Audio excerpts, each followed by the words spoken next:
to really do anything acting wise, like you have to get permission. Someone has to pick you. And so I Mm. started to hate that.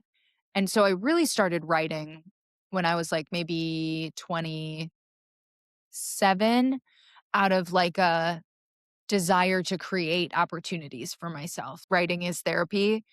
And it's not just therapy, right? It's like there's so much craft and there's other stuff that's going into it.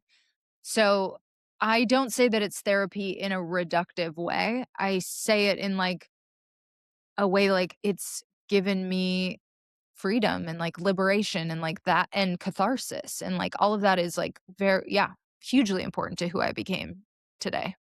And so I finished the edit. I sent it to her. She was like, I want to buy it.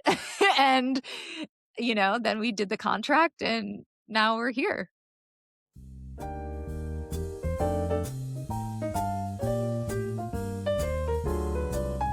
I just want to say I'm incredibly envious where you are right now. You are in Texas, and I have to imagine, even if it's a cold day in Austin, and I've been to Austin in January, it's got to be way warmer than it is in Toronto right now. So, I'm actually not Courtney sure. Kocak, We just had a storm. Yeah.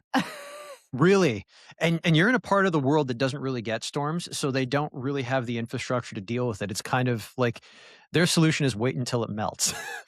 That's exactly the strategy. And I grew up in Minnesota. So I'm like, let's get some salt on the roads. Like, come on, you Oh, guys. But no, they're closing down businesses. It's crazy. and well, they're trying to give snow days out here, but bait and switch. We have remote work now, so there is no such thing as a snow day. We've given that up. But look, not to digress. Courtney Kocak, thank you so much for stopping by today. I am so looking forward to our chat. Yeah. Thank you for having me. I'm excited to be here.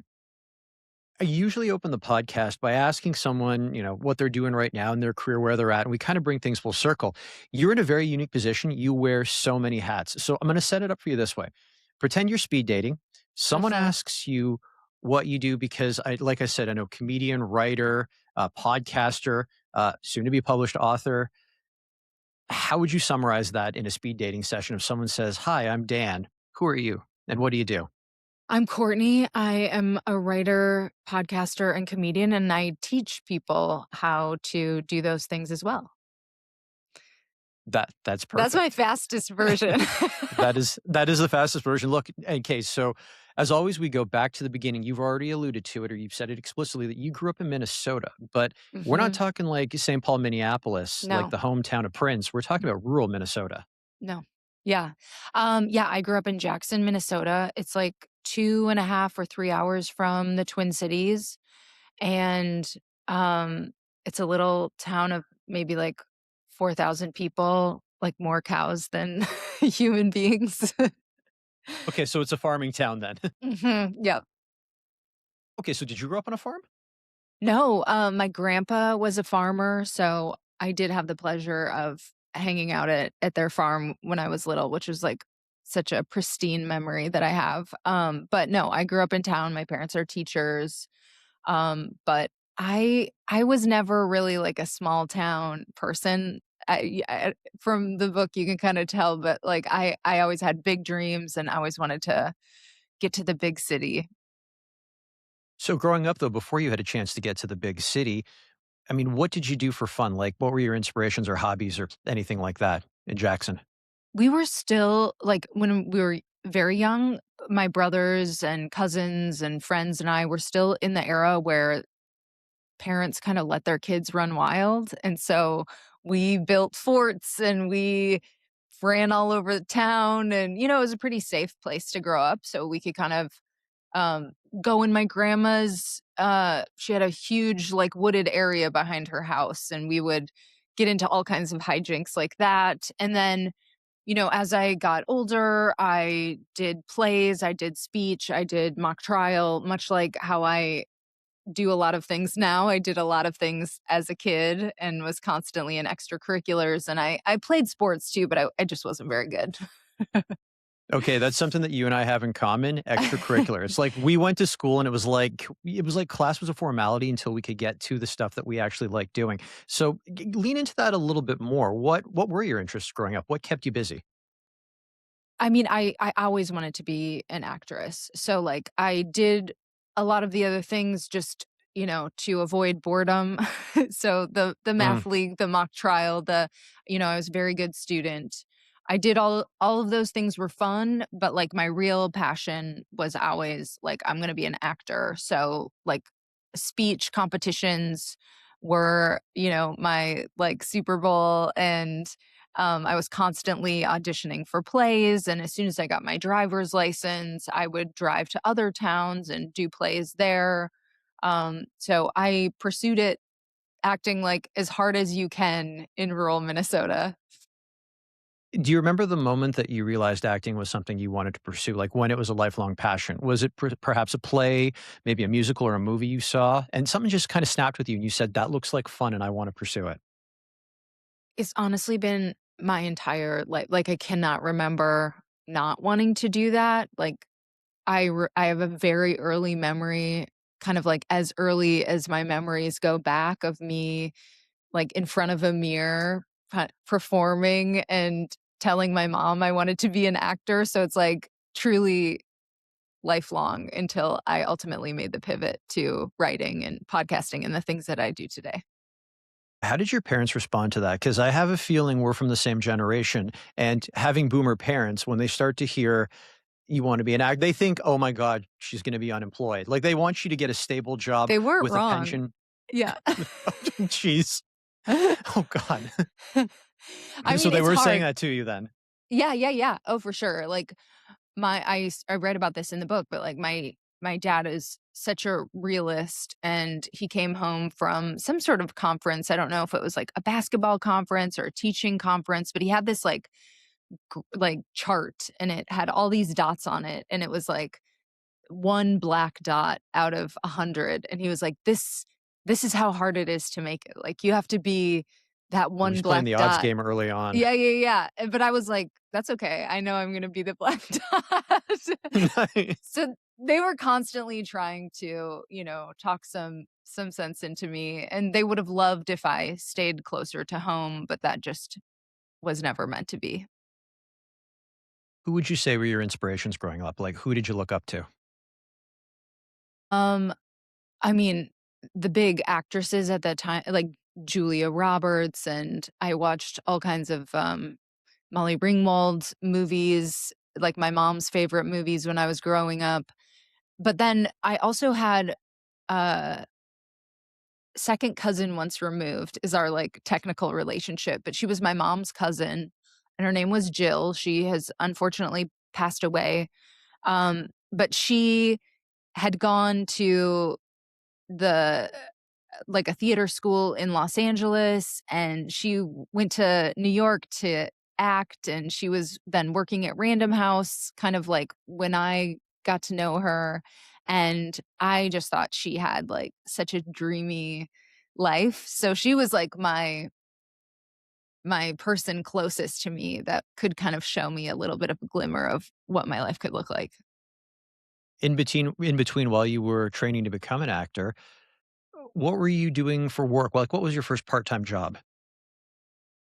I babysat for kind of family member, like, like extended family, and then I got a job at a restaurant, um, like the local diner that was connected to a Best Western, and I worked there with my cousin, and, um, worked, like, brunch shifts and at night, and then we would work during the summer, and then when I could drive, I got a job down I grew up, like, 30 minutes from, like, a resort community in Iowa, and I started waiting tables there, so I had, like, a string of waitressing jobs, and then after I went to college, had I could never, like, gun to my head, could never recount every job I've had because I've had so many crazy random jobs.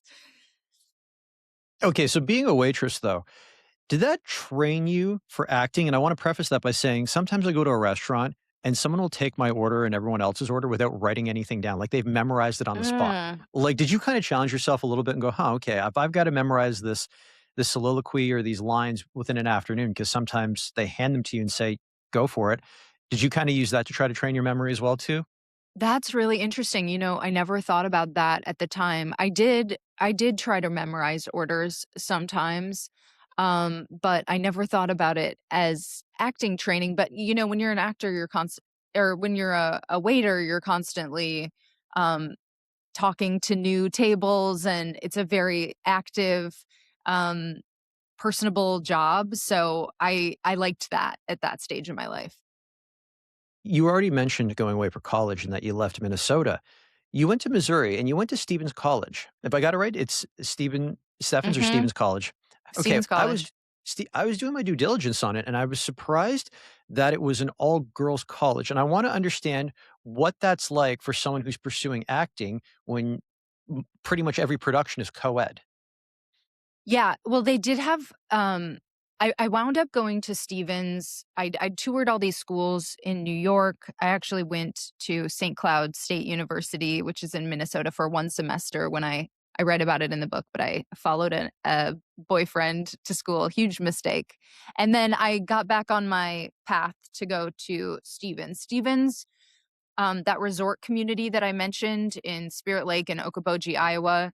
Um, Stevens is in Columbia, Missouri, but they have a summer stock theater in Okoboji.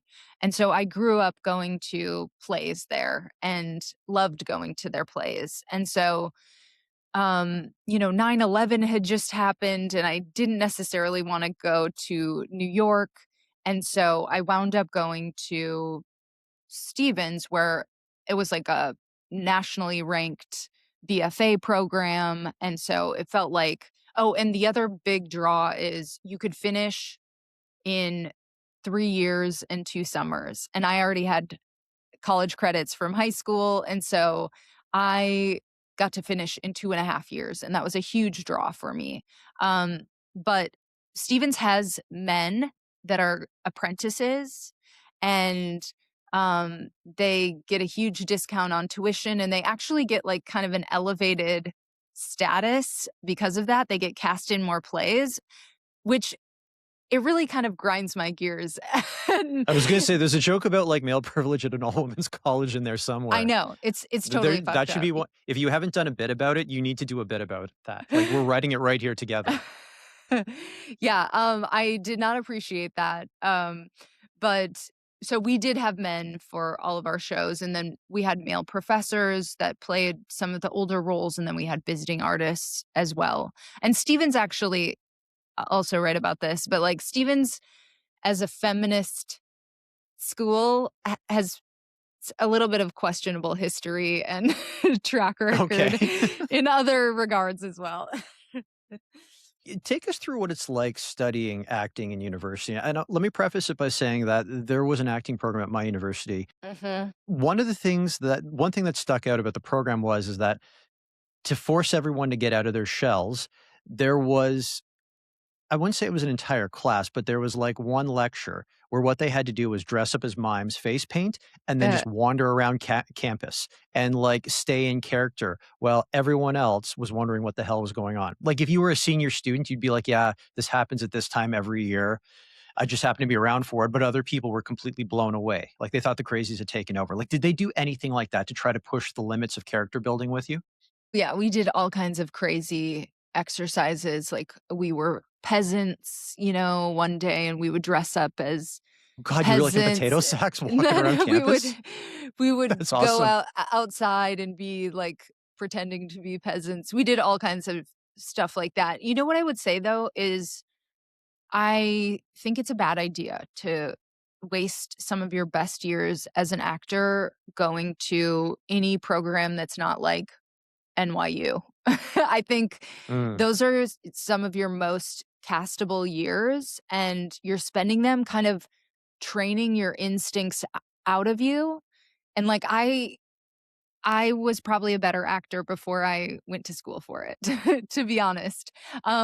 So, like, if I were giving advice to my younger self, I would say, "Don't do that." I don't regret having gone. I made some, like, incredible friendships that still exist to this day. We had a reunion, this summer, and we got these little Steven Stars tattoos, and we're still, like, so connected as a class because we did all that crazy shit together.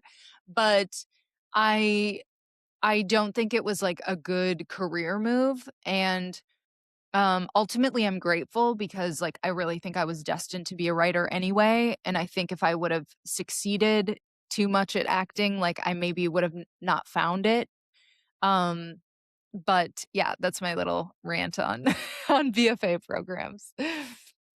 Okay, so let's start that transition then from being an actor to writing. So let's jump off with your first jobs outside of university.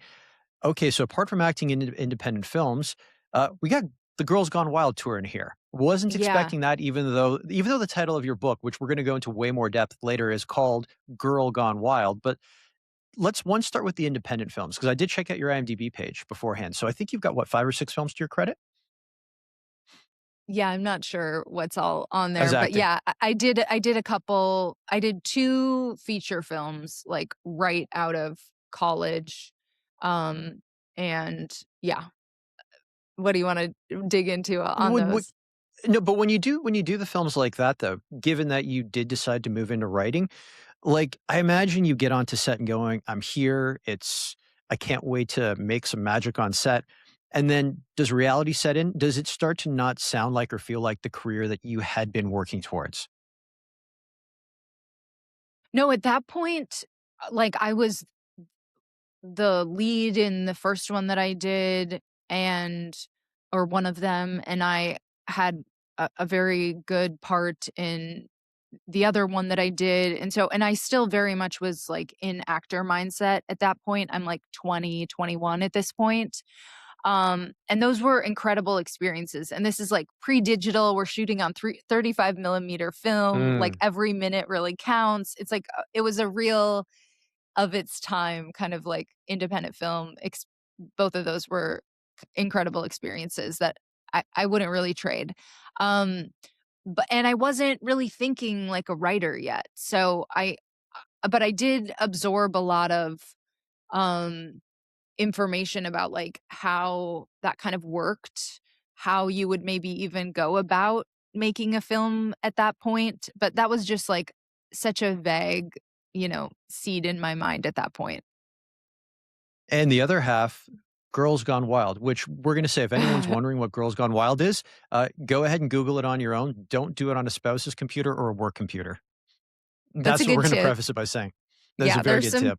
there's some good documentaries out about Girls Gone Wild. I did a Canada Land episode, this past year about my Girls Gone Wild experience, and I've written essays, so if you just wanna get a taste, you can check those out on the internet, but yeah, after I did those films, I went to Los Angeles, and I didn't know how to get started. Like, I had got into this kind of odd side hustle during college where I was like a promotional model, and that just means you like kind of look cute and promote a brand. And so I had done all of these gigs that were like in theory flexible, but actually getting the gigs takes a lot of time. So anyway, I had worked for Sports Illustrated and like a yogurt company and all these different brands and was like, "Oh, that can be my side job, while I'm auditioning." And so I get out to LA and I'm broke and I have no idea how to get started or make money. And so I'm applying to all these similar brand ambassador, promotional model kind of jobs on Craigslist is what we used at the time. And one of them was for Mantra Entertainment, which was for Girls Gone Wild. And the ad was like, "Do you want to get paid to party? And like, do you want to, go on the road?" And I was like, "Yeah, How do you say like, no to that? yeah, Like, I'm there. totally." And then I went down for an interview at this big office building on Cloverfield in Santa Monica where their office was at the time, and there were a few red flags, but, like, I really needed the money, and, um, also I was staying with a friend, I was kind of overstaying my welcome, so, like, I really needed to, like, make a move, and so I got hired and, like, was on a plane pretty much the next day. And then I started the Girls Gone Wild tour, and I think I was on for, like, 7 weeks approximately, Like, I left in early August, and I got back on my birthday, September 30th, and, I mean, you'll have to read the book. It was, like, a pretty eye-opening, kind of, like, traumatic experience, but, um, yeah, we would go to bars, we would do events. Our booker got fired while we were in Canada for, like, the first leg, so Okay. we didn't do qui or I don't know if he got fired, but he left. So we didn't do quite as many events as we normally would've, but there were enough to see how the operation worked, and as a woman, it was, like, really devastating just to see because the girls weren't getting paid. They were Mm. going out just to have a good time, and they were sort of getting recruited into signing these contracts to sign their rights away and, you know, then they would just be topless in a shot. It was, like, not enough time to, like, really think through any of the decisions that anyone was making, and so just the whole experience messed me up for I'm still writing about it today, so it definitely left its mark. Something interesting you said there is that you basically were on a plane the next day and you were on tour, it sounds like, between 2 countries for 7 weeks.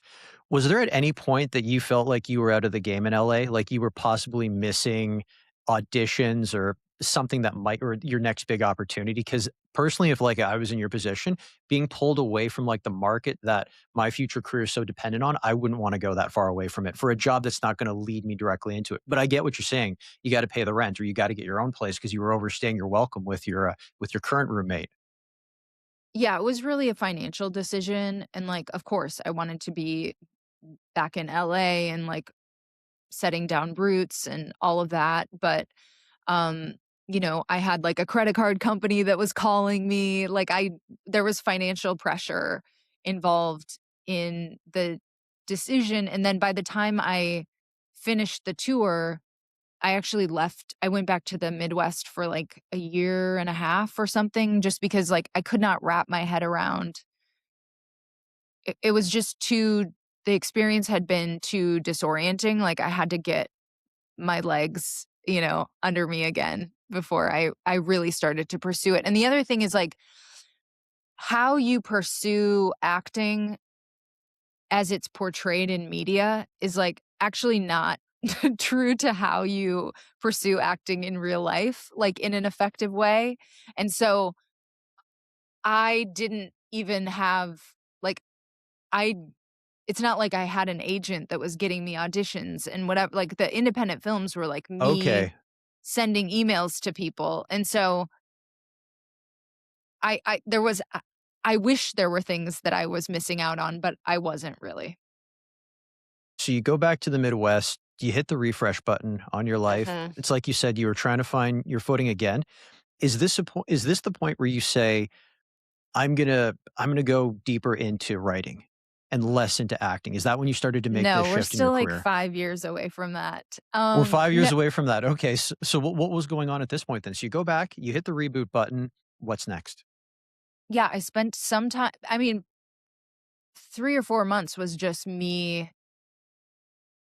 really in St. Louis. I stayed with someone who had worked on or I got a place with someone who had worked on one of the independent films with me, and it was really just me getting a shitty job and, like, trying to wrap my head around what had just happened and, like, trying to wrap my head around how I would get back to LA knowing what I knew now, which is, like, I had a different conception of what that would be like when I was in college, and then when I went out there for real, I was like, "Oh, it's gonna be like this, and I need way more money than I thought I was going to, and, this is" I think, uh yeah, so I wound up going to Minneapolis for, like, a year and really, like, working more of those promo jobs. I did, uh, a graduate certificate program in business communication, huge mistake, but whatever. I was I was, uh, I don't know, making bad decisions, and then ultimately, while I was in Minneapolis, I came up with my plan about, like, how I'm gonna get back to LA, and then there was, like, really good timing with another friend of mine who was like looking for a new place right as I was ready to make the move. And so we moved in together when I went back to out to LA when I was like 23. So then I'm back in LA. I do more of these promo jobs, but I'm also at the same time doing theater, classical theater. I'm doing these casting director workshops.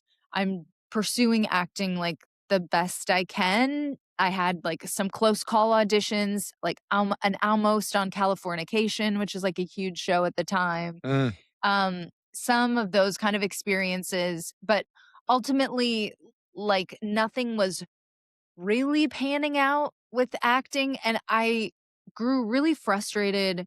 Like, the thing that I hate auditioning, and I hate that to really do anything acting-wise, like, you have to get permission. Someone has to pick you, and so I mm. started to hate that, and so I really started writing when I was, like, maybe 27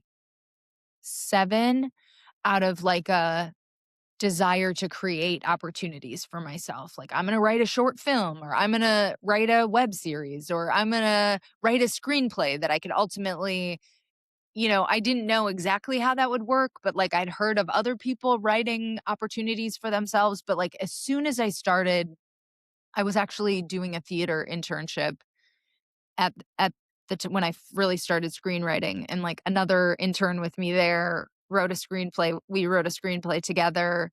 And then as soon as I started doing that, I was like, "Oh, this is the thing. This is the real thing that I want to do." And I like love doing this. And I would do it. We would get done with our rehearsals and then we would write for like 2 hours. So and then I went through a bad breakup and I wrote an essay about it just to try to like purge the experience. And that was like that was in March 2011. I got it published and I Was was that the like, LA Affairs essay? no, no, no, no. That was probably Was it 6 years my before that. breakup my my breakup survival plan? Have I got them right? My breakup survive no, you're later on the timeline.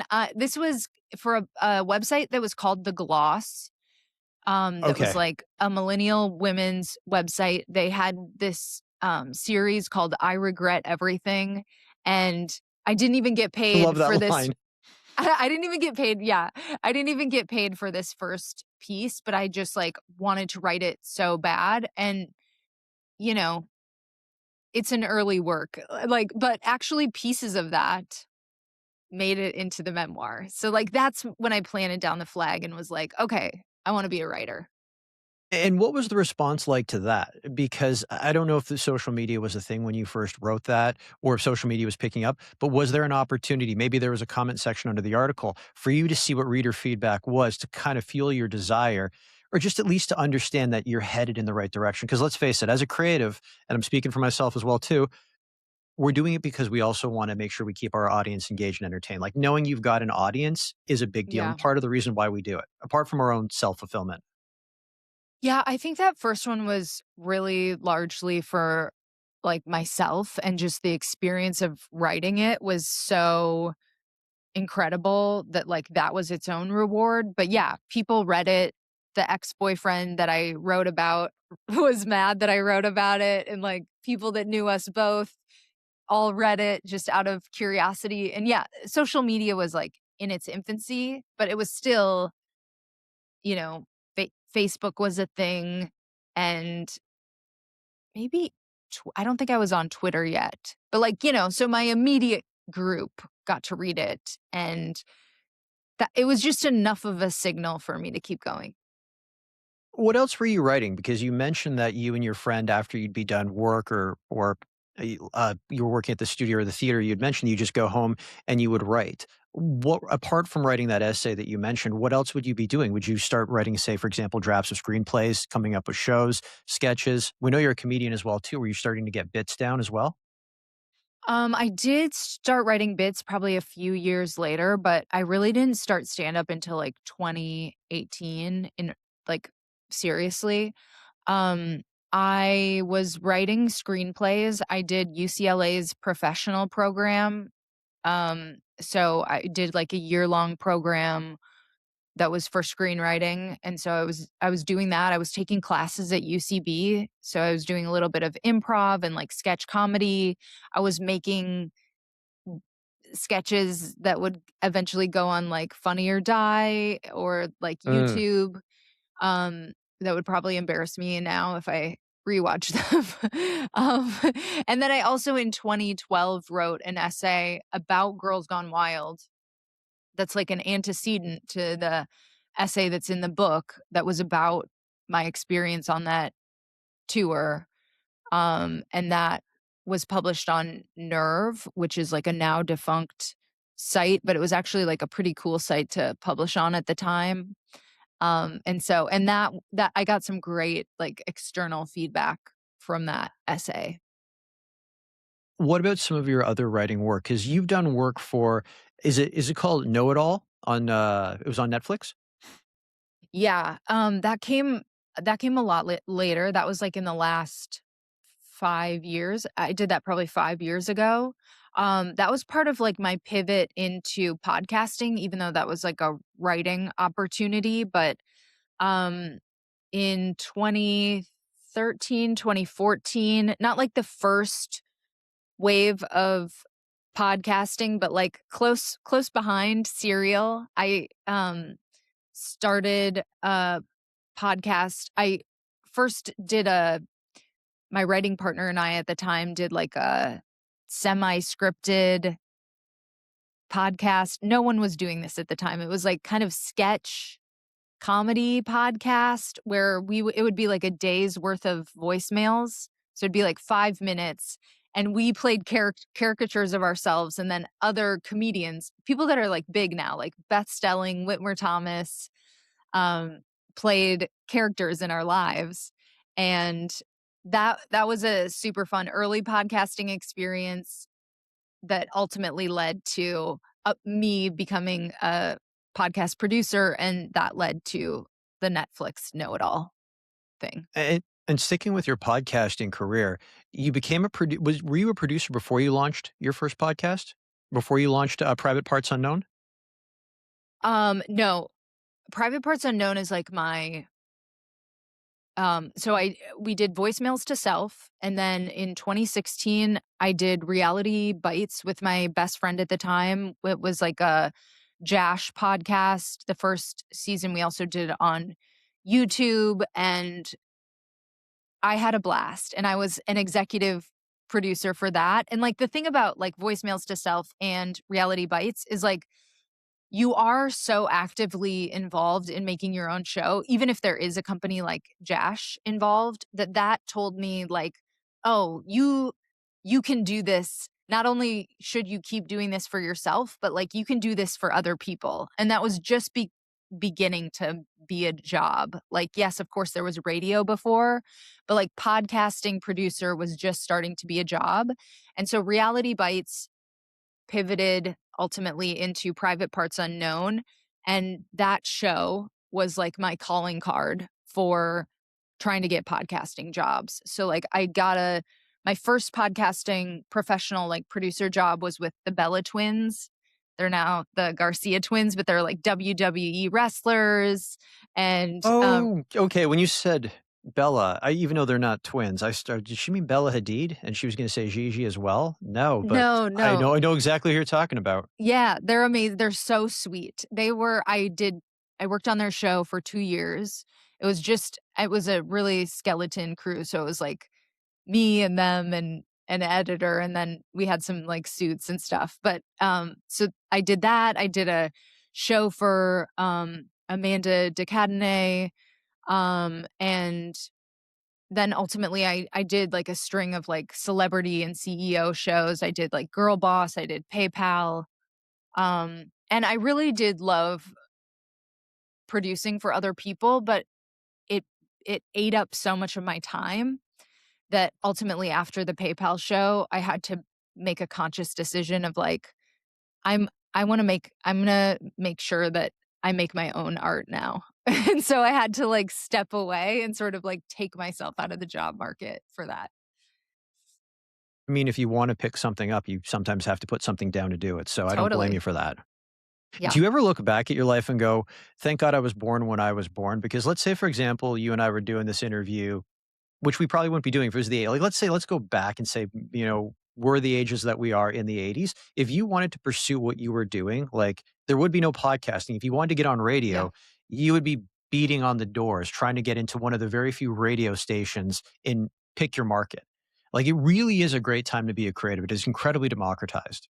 Yes, I love I mean, I love that democratized aspect of it and the DIY aspect of it. There would have been ways. It's like there was Air America and there was like early Sirius and there was stuff like that. Mhm. But yeah, it would not have been the same. And I love that, yeah, it really allowed me to carve out my own little corner. And that was awesome. I wanna jump in a little bit more into Private Parts Unknown because this is your podcast, this is your baby, Mhm. and I've been listening to a couple of episodes too to prepare. Most notably, I jumped on your recent one that launched this morning, which was about, the problem that, men are having with masculinity right now or just Yeah. what's going on. Because well, that's a topic that a lot of podcasters are covering right now, so we're not gonna double down on that episode, but bring us back to where the idea came from. Like, when you saw this idea and you thought, "This is something that I know there's an appetite for, and not only is there an appetite for from an audience for this, I'm gonna get up every morning, I'm going to enjoy doing this. It's not going to be a chore because that's what you don't wanna get yourself in a situation where you're doing something you're passionate about, but you're not passionate about the topic, so maybe you become a little bit jaded. Yeah. You know where I'm Yeah. going with this? Yes, totally. And that is why the podcast has evolved with me. Like I started Reality Bites in 2016. It's been a decade now. And when I started Reality Bites, I was a frustrated dater. I was like on Tinder. I hadn't met my husband yet. And like that was the point of the show, was like figuring out how to do relationships better so that I could get in a relationship that I actually wanted to be in and then stay in it. And that served its purpose because I met my husband shortly after, and we have been together ever since. And then, the show slowly started to evolve. I did four more seasons after that first one, or no, three more seasons of Reality Bites. And each one was sort of like re- becoming like a little bit of a different animal. I switched co-hosts, and then by the time it changed into Reality Bites, I was like, I want to have like more expansive conversations about like kind of deeper things. I mean, the show's probably always had a little bit of a feminist bent, but like I really grew into my feminism, and so that's definitely something that is a feature of the show. Like, I talk about reproductive rights a lot. I have a very sex positive view on sex work. And so I talk to a lot of sex workers in a really like, all of my conversations are like, about destigmatizing and like kind of erasing shame from the equation and just like having really curious conversations. So I really just follow my own passions with Private Parts Unknown. And one of the coolest things that we've done for the show, and I did this portion when I had a co-host who was my longtime writing partner, Sophia Alexandra. But we went on trips for the podcast. So we went to Helsinki, Mm. we went to Tokyo, we went to Mexico City, we went to Belize, and we interviewed people about what it's like, what love and sexuality where they are. And I got to hear so many incredible stories and learn so much, like learn about what feminism looks like in Helsinki and what relationships look like there, which is totally different. I mean, obviously there's overlap, but I loved those those opportunities. And I think, yeah, it just it kept evolving the show, and I'm so glad I have, because I don't think I would still be at it if I was still trying to have frustrated dater conversations. Is there a particular episode that you're really proud of? Like, if someone says to you, "Courtney, which one should I start with?" Is there just one you go, "Listen to this one?"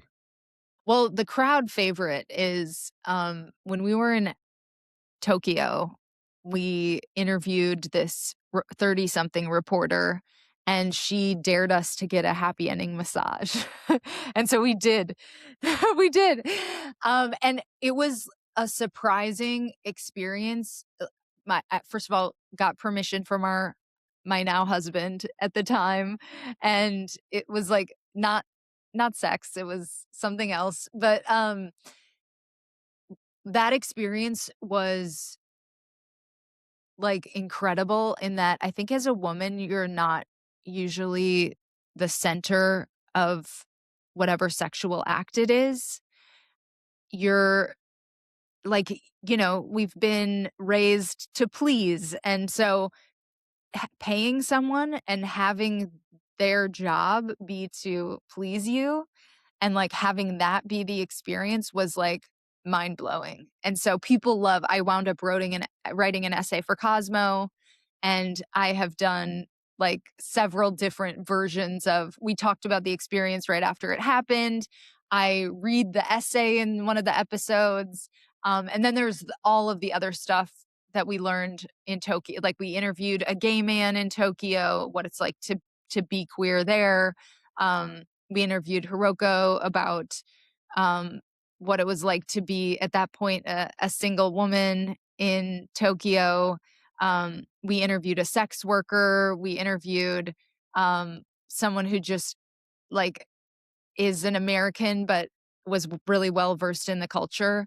And so I love those travel episodes so much, and then if I was gonna pick, like, something out of the recent catalog, I would say I just interviewed Joan Price, who is an 82-year-old woman, and she writes about sex sex as we age, and she was just, like, such a dynamite character and just I don't know, she made me think, like, oh, yeah, you can be whoever you wanna be even if you're 82, like, you can live your fullest life, and so I loved that conversation so much. It sounds like Joan's still going. Joan is still going strong. Perfect. So what I'm gonna do is at the bottom of the screen, I'm gonna put the name, Private Parts Unknown, of the podcast. Outside of conventional podcast platforms like Spotify, is it also available on YouTube? Some of the episodes, not all of the episodes, some episodes are, yeah. Okay, so Spotify and Apple Podcasts, definitely you can get everything there. So let's bring everything full circle. We've been talking about it off and on throughout our conversation, your memoir, Girl Gone Wild. So let's start first with when did you get the idea to write this? Like, when did you say, I have got a lot that I've accumulated that just needs to go down on paper and I need to share with other people? So I think it really started with that March 2011 essay, and that sent me on essay writing in general. Like, I was really on screenwriting, and I wound up pursuing that. I was a writer's assistant on a show for USA. I wrote for an Amazon show. I wrote the Netflix podcast that you were talking about earlier. Like, I had all of those experiences, and for a while, I was, like, on this dual track where I was pursuing kind of both of them in equal measure. And so as I was pursuing TV stuff, on the side, I was publishing essays like the LA Times essay, like the Washington Post essay. I published with the New York Times like a few years ago. So I was building those bylines on the side, and and I knew that there was a book, but I'm actually really this is a huge lesson for anyone listening is like sometimes taking your time and going slow is like the biggest gift because I thought I was working on a book, 2012, 2013 too, but it would have been an embarrassing book if I wound up publishing it. I would not be as proud of that book as I am of Girl Gone Wild. So I'm really glad that I let my talent cook for long enough to write something that is really great instead of trying to get something out there as soon as possible. So I think it was a really good strategy to be publishing all these essays. And then in January 2020, I took a year long I've been taking classes on the side. So like I'm a big I screenwriting classes, essay classes, like, I do really well with external deadlines, and so I'd always been in classes, and then one of my favorite instructors and writers, Chloe Caldwell, was teaching a year-long incubator, and so I signed up for that, and that is where and almost immediately, Girl Gone Wild became the title, and, like, a lot of the essays that are in the book now I mean, there's probably half of the essays were written in that first 2020, which was obviously a crazy year for all of us, but it was so Ugh. grounding to have this incubator to go back to and really be working on the book that way. So I did that year.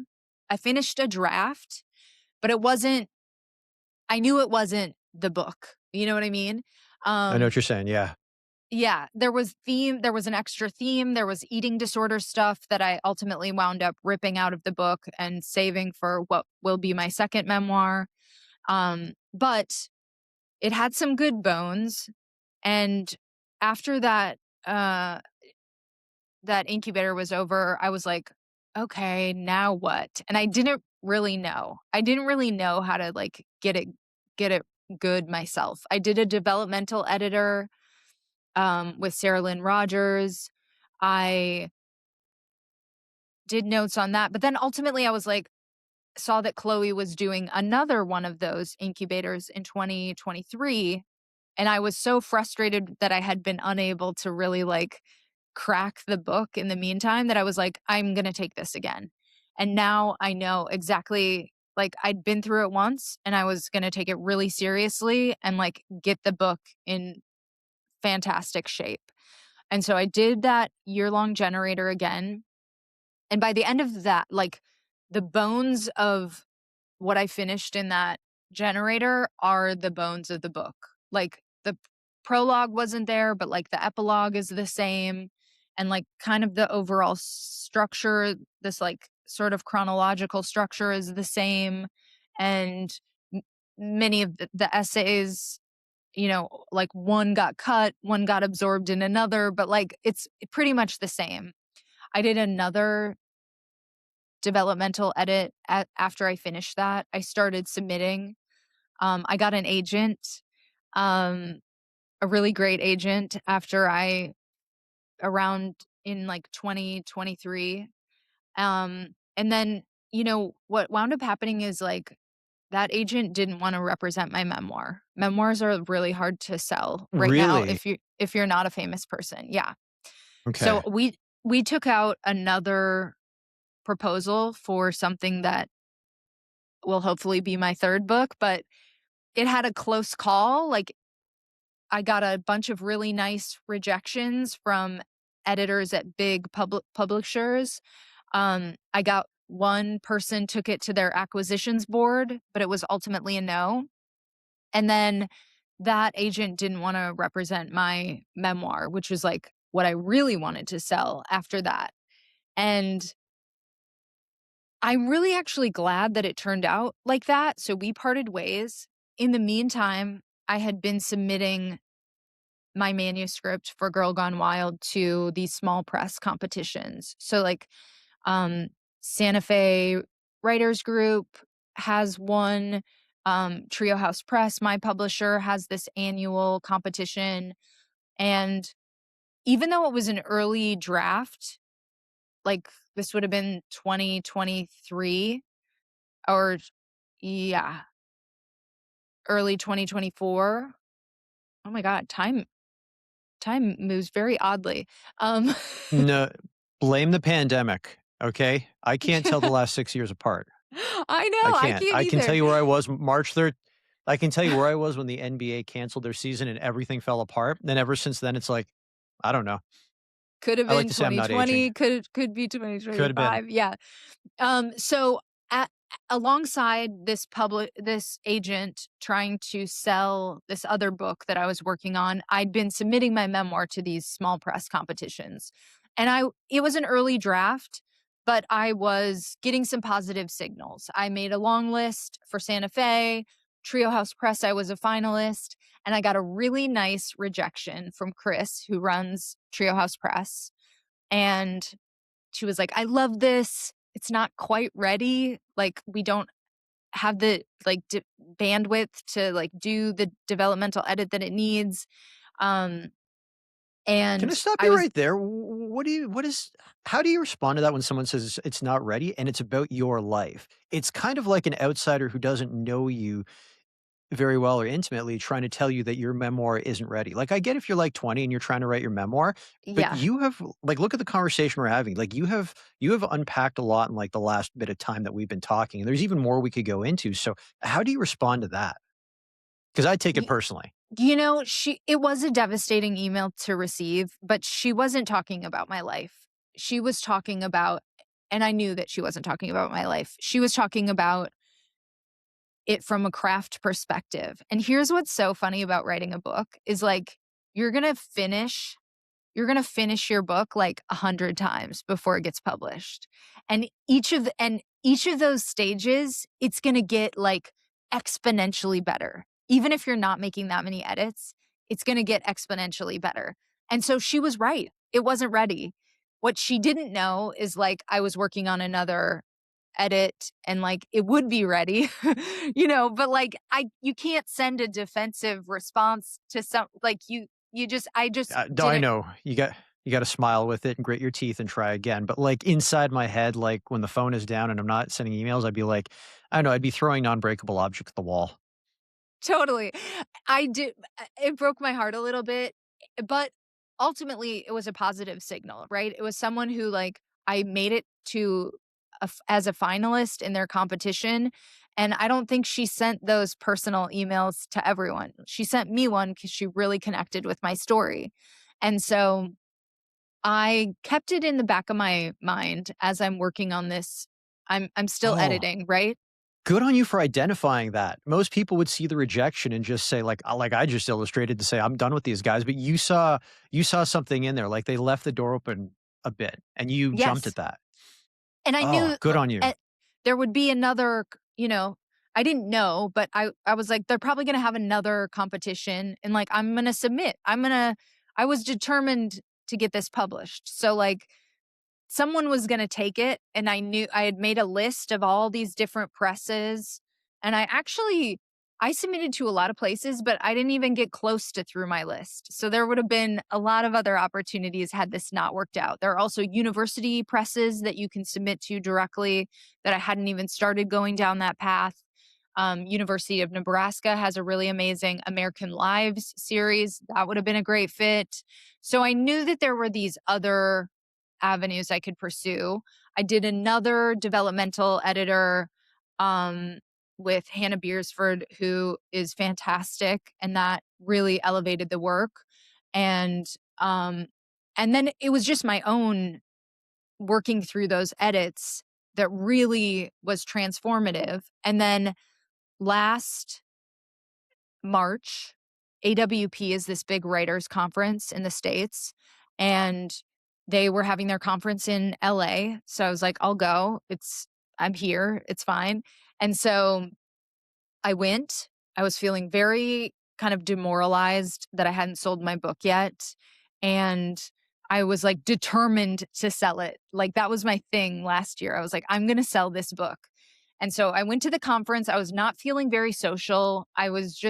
But I was like, I have to go through they have this little expo hall. I was like, I have to go through the expo hall and say hi to Chris at Trio House Press and thank her for sending me that really nice rejection. Cause like I hadn't been able to reply in a classy way, Mm. on the email, but I was like, I'm gonna reply in person.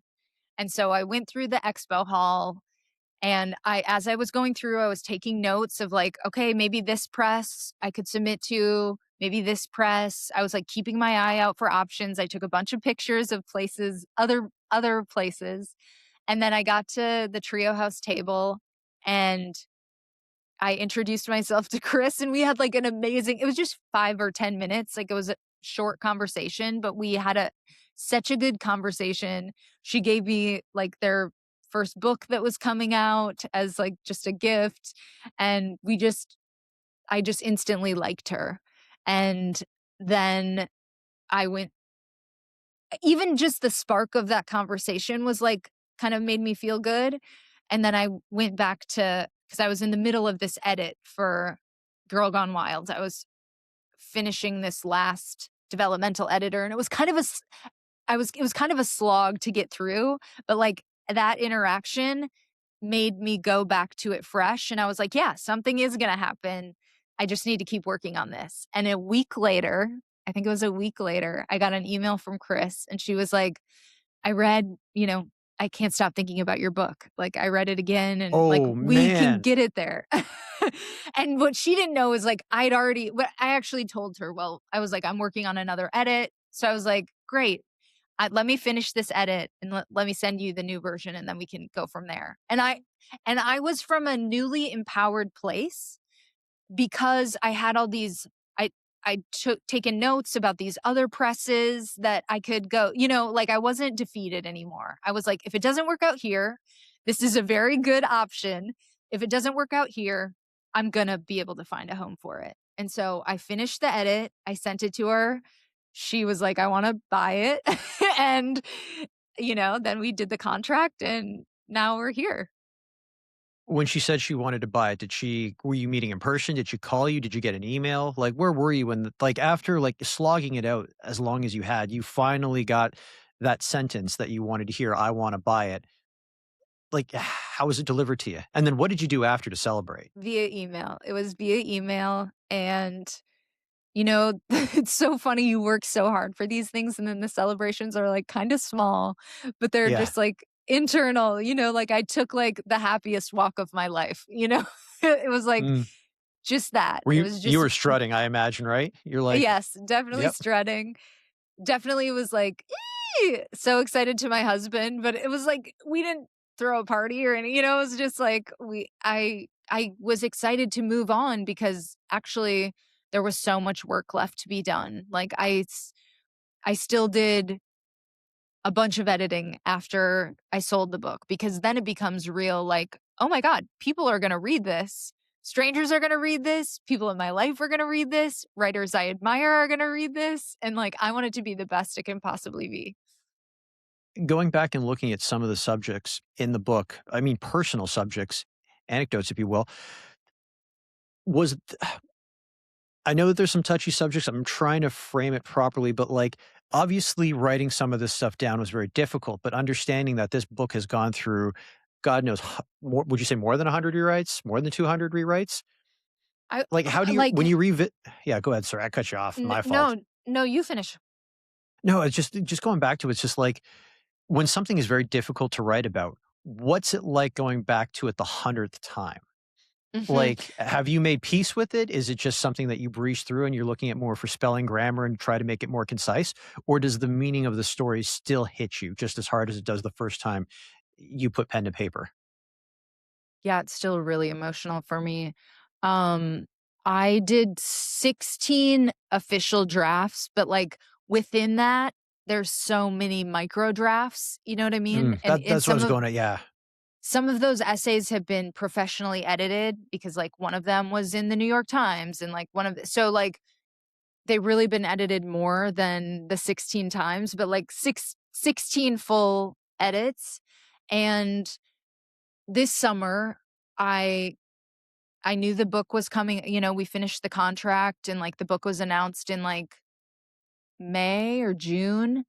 And then I had a pub date, and so I, like, did a bunch of stuff for the podcast and, my other work and tried to, like, clear the decks so that I could really focus on the rewrite. And so all of July, all of August, all of September, I worked on rewriting Girl Gone Wild, like, transformative edits. Um, and so there were so many different, like, micro versions through that, and then I did another pass. I didn't really finish editing until, like, almost Christmas. I was still editing when it was like they sent me the PDF, and I was like, "Oh, I still got some changes." Um, but yeah, I would just find myself taking breaks and crying in my car and, like, yeah, it's like the nerve is still raw, and what has changed about, the material in the book is, like, I don't feel any shame about anything that happened, like, 0, but, um, is some of it still painful? Will probably always be, yeah. Was there like a shame cloud over your head as you were thinking about pursuing the book or as you started to write it that eventually just kind of dispersed? Or you never had that shame to begin with when you started it? Oh, yeah. I mean, I had a lot of shame about my abortion. I had a lot of shame about just and some of this is happening, there's cultural stuff that's happening too. I had a lot of shame about my participation in Girls Gone Wild. I had a lot of shame about, rape that's in there, about struggling to get over just regular relationships in my life. And I think, you know, that's part of, I think, why people write is not entirely, it's not all about that, but, like, searching for something, and, like, one of the things that I was searching for is, like, liberation from that. So would you say then that between the book and the podcast, I'm glad you brought it up, everything that you talked about endured and everything everything that came out with it, that was kind of like, can we call it therapy for you? Like kind of like third party therapy where it's not like you're with a therapist, but these are still therapeutic methods. Do you look at that and go, the reason I have a happy and healthy marriage right now is because everything that happened to me in the past, I approached it the way I did in a very therapeutic way, getting it out there and not running from it or packaging it away, but dealing with it head on. Yeah. Because you definitely I seem like someone who knows what they want from a relationship or what they wanted, at least what we got from your conversation about the podcast. Yeah, I think both of the memoir writing and the essay writing that preceded it, and then also the podcast, all of that has been hugely therapeutic. And a lot of memoir writers like recoil at the idea that writing is therapy. And it's not just therapy, right? It's like there's so much craft and there's other stuff that's going into it. So I don't say that it's therapy in a reductive way. I say it in like a way like it's given me freedom and like liberation and like that and catharsis and like all of that is like very, yeah, hugely important to who I became today. Okay, so Courtney, anyone watching or listening to this wants to get the book. We know it comes out in April. What day? April 1st, April Fool's Day.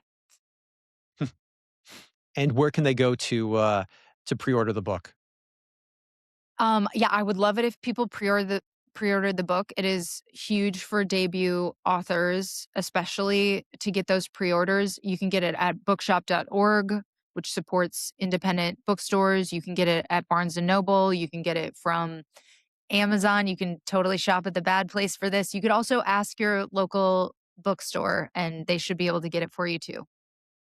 Okay, perfect. And what I'm going to do is, after we're done recording this, is send me those links, and I'm going to Mhm. put the links in the description where people can pre-order on YouTube or if you're on Spotify or Apple or anything like that. So definitely go out there and grab the book when it comes out on April 1st. Fitting for a comedian that it comes out on April 1st. Yeah. I know, I was like, I don't think I'll have a ton of competition on this day. Perfect. Okay, so Courtney, this has been a great chat. Let's bring it home. Are you ready for rapid fire questions? Let's do it. Okay, you've accomplished a lot. The body of work you're most proud of. It has to be Girl Gone Wild, for sure. Okay. I figured you were gonna say that, but I throw it out there anyway. I'm not gonna make assumptions, but your your favorite movie? I loved I this is so hard to pick one. I'm gonna say as a kid, I loved Dirty Dancing, Grease, and Forrest Gump growing up. My taste is more sophisticated now, but those will always be some of my favorites. Really, you think Forrest Gump is an unsophisticated film? Oh my god, so many people trash Forrest Gump. I could recite, like, every line, but yeah. Okay, so if Hollywood were to make Girl Gone Wild into a movie, who would you want to play you? And you can't say yourself. It can't be like Private Parts with Howard Stern, where he played himself. No desire to play myself. I have actually been working on a script for the Girls Gone Wild portion of Girl Gone Wild, and Joey King was my dream to play young me Okay. at one point. She's kinda aged out, so I need a new dream, but, she would have been fantastic. Yeah. The young you still out there. She's gonna age into the role. We'll find her. Totally. Okay. Okay. Outside of Girl Gone Wild, your favorite book? Cheryl Strayed's Wild and Tiny Beautiful Things, those 2 books were hugely influential, and I read them back in, I think, 2012, and that sort of gave me the vision of, like, who I wanted to be someday, and so I have to give props to those books. Your favorite song? Right now, it's Rec Hall's Desire. Such a amazing song, you guys should check it out. I've been listening to it nonstop. The best advice you have ever received?